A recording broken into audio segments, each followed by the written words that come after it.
Good morning to all of you.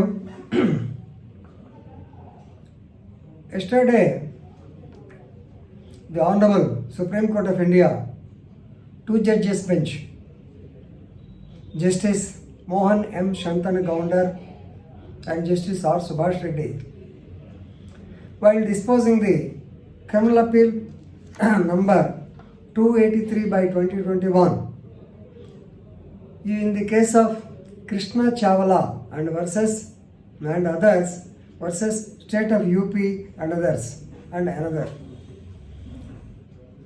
They held that, the Supreme Court held that the fundamental rights of the citizens should be protected by the trial courts also, that is by the magistrates and by the trial court judges also.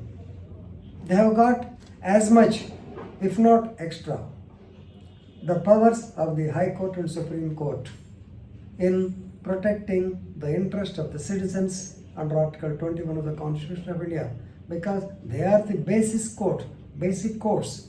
Yes, they should not only think that they are there, the trial courts, maybe judges or magistrates, they should not think that they are only there for giving conviction or acquittal to your case.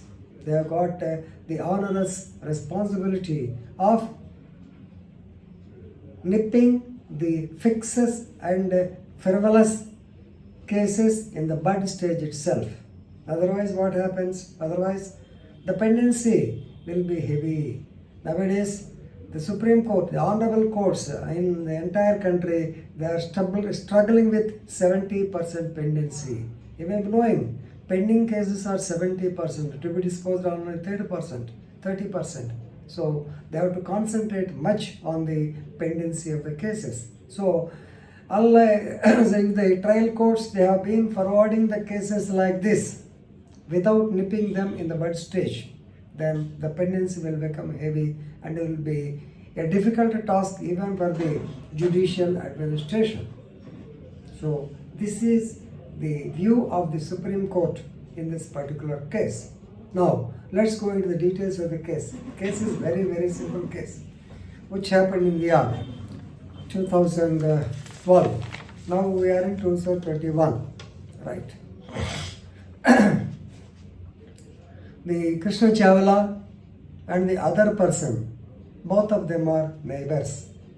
There were differences between them right from the beginning.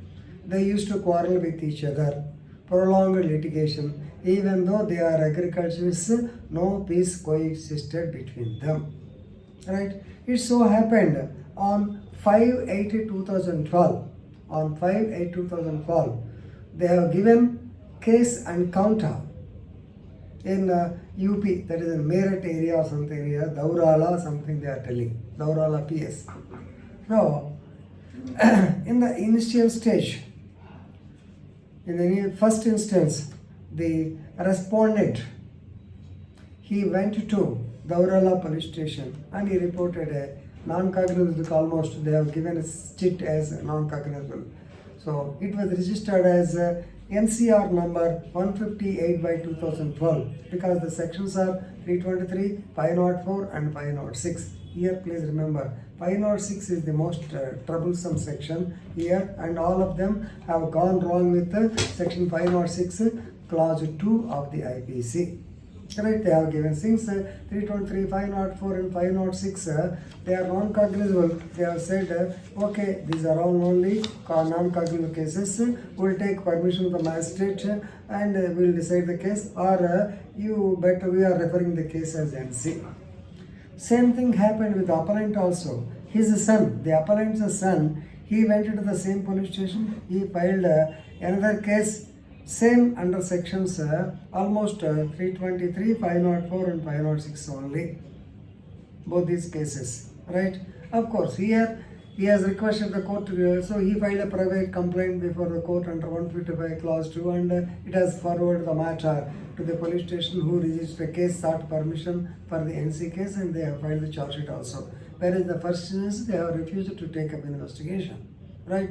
First man also, after 8 years, he filed a case.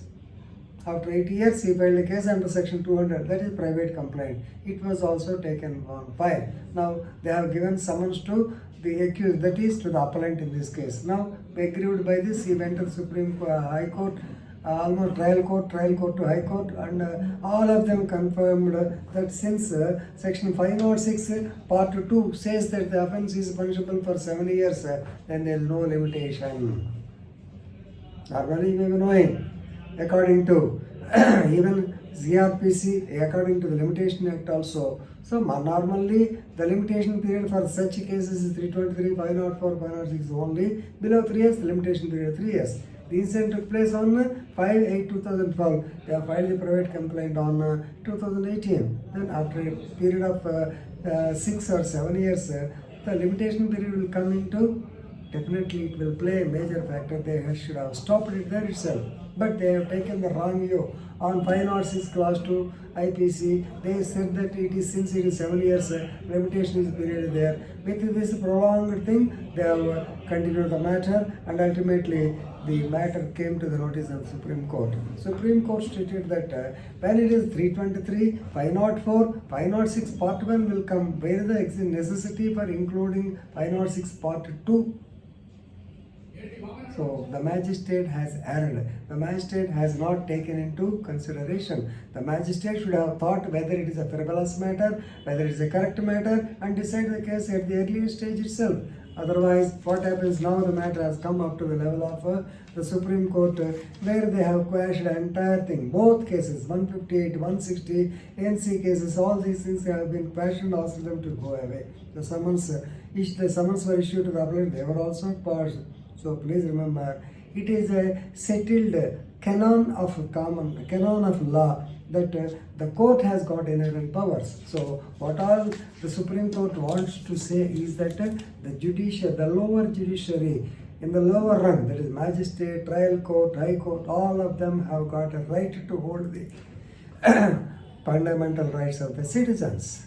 Not only Article 32, not only Article 226, not only the inherent powers under the Constitution of the High Court or Supreme Court, the magistrates also have got the basic right, that is the basic right to uphold the fundamental rights of the citizens. Very good decision. So magistrates also should think that they are there, they have got inherent powers to protect the fundamental rights of the persons, to prevent the frivolous and vexatious and false cases, and to nip them at the buzz stage itself. Right? Please read the judgment and enrich your legal knowledge. Thank you very much.